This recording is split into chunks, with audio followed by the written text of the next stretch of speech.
Hello and welcome, ladies and gentlemen, to a new edition of the Daily Debate. In tonight's show, we're going to be looking at the G20 summit that took place in New Delhi, India, on the 9th and 10th. It actually concluded yesterday, so we'll be talking and looking at the G20 summit that included the African Union as an extra permanent member within the G20. And joining us here in the studio tonight to shed more light on the topic, we're joined by Dr. Sharif Amir, the geopolitical affairs expert and political analyst. Dr. Amir, thank you very much for joining us. Thank you for inviting me.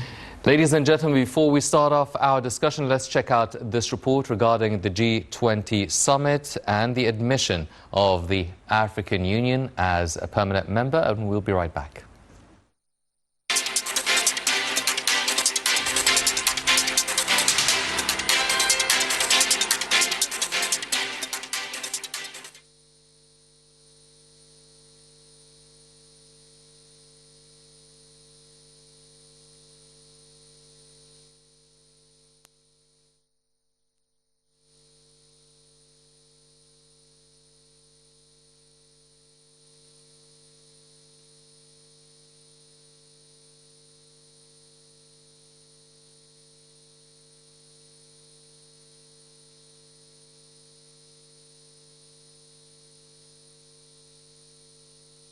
Egypt has hailed the admission of the African Union as a full member to the group of 20 earlier this week.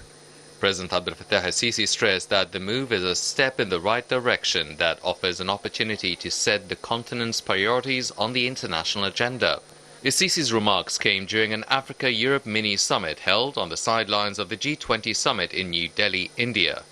During the mini-summit, African and European leaders agreed on the importance of continuing coordination and action to boost their partnership and achieve mutual interests and gains. The African Union's entry into the G20 provides a propitious framework for the continent to enhance its effective contribution in aiding the world to meet global challenges. The African Union at full strength has 55 member states.